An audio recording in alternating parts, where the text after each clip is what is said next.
If I woke up to you right now and smack you upside the head, knock you on the ground, that's my fault. But if I come back tomorrow and you're perfectly healthy, but you're still laying on the ground, that is your fault. Failure does not need to be fatal. In this video, I want to give you 3 tips to help you fail forward. Just because you have a setback does not mean you can't bounce back. So let's go.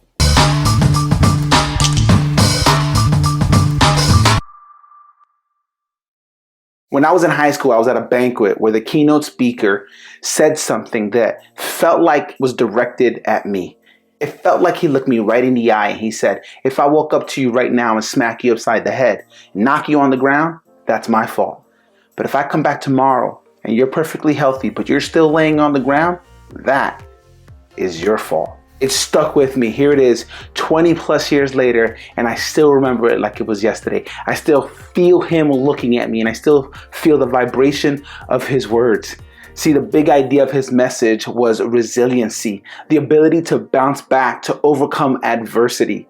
He said that the men and women he's worked with throughout his career, the ones that have experienced the most success in life and career, were the ones who had the ability to overcome adversity, to have bounce back, to get knocked down and get back up. Because the question is not if you're going to get knocked down, but when. So here are 3 tips that I've learned or that I've gleaned throughout my 20 plus year career of speaking for a living. I've been a preacher, pastor, educator, communicator, lecturer, comedian. I've done a lot of things, but by and large, I've used my words, communication, to make a living.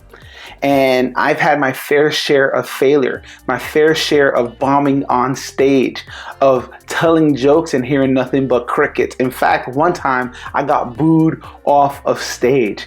I've preached sermons that didn't land. I've had family meetings trying to communicate to my kids what's going to happen next, and no one understood, and it was a complete failure. I've presented in front of boards and it was crickets. It was painful. I've been denied. I've been rejected, all because I failed at communicating. And bombing sucks. It does not feel good.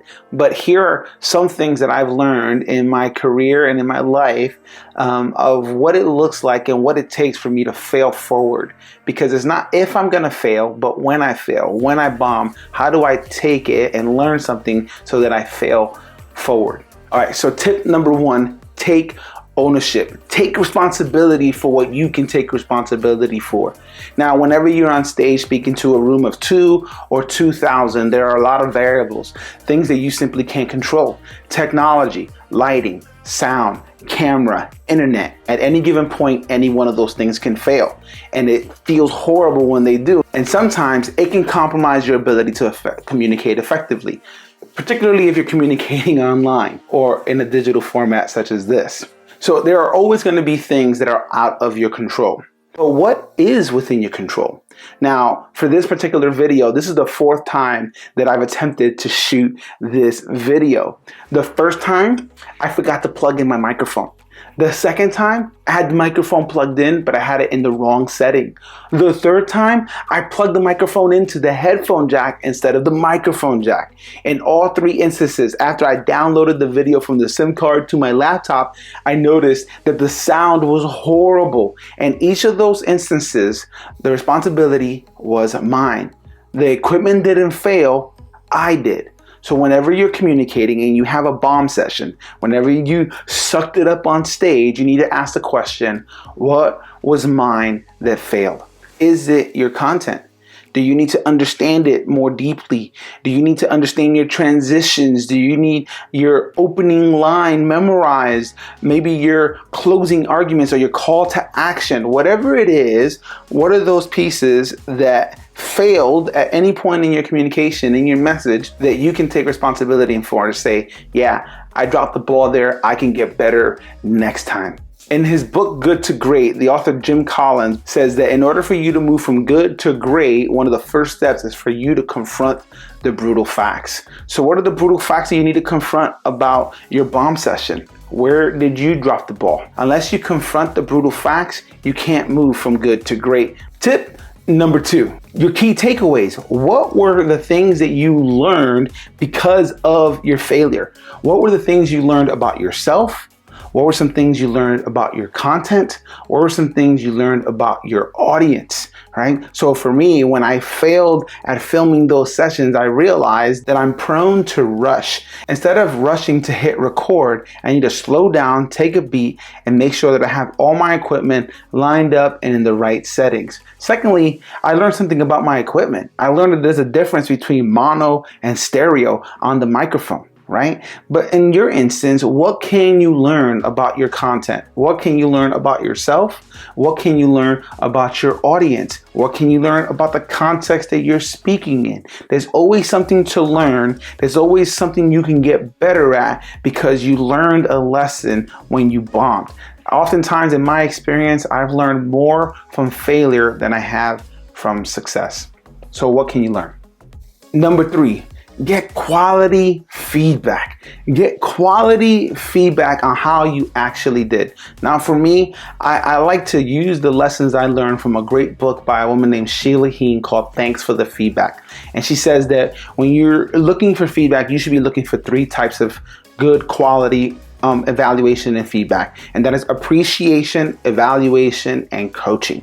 So appreciation is what went well. What actually was good about the communication, the set, your speech? What was good? And so, for example, in the previous recordings that went bad, I had a friend of mine say, hey, but the lighting was really good. The image was really clear. Hey, the content was good.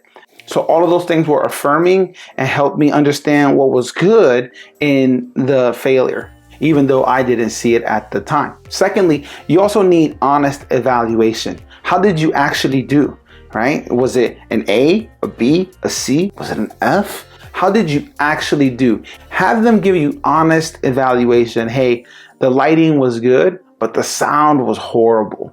I wouldn't post that if I were you. In the preaching world, we like to use baseball terminology. Hey, that was a home run. Hey, that was a single, a double, solid triple.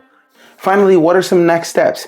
What are the recommendations that would help you take your next step forward, right? And now this doesn't mean that you have to accept and receive everything that everyone says. Just because they give you some coaching tips doesn't mean that you need to say yes and okay and embrace it and apply it. No, but ask for those things. If they are not readily giving it to you, ask them for some notes. Hey, what do you think would take this joke up to the next level? What do you think this point in my message, where can I help it become more punchy? And let them give you some advice.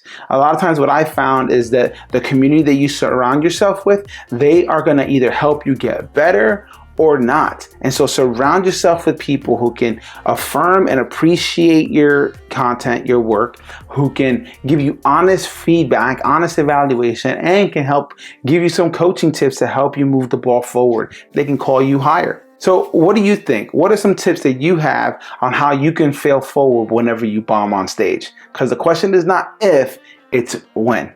Until next time.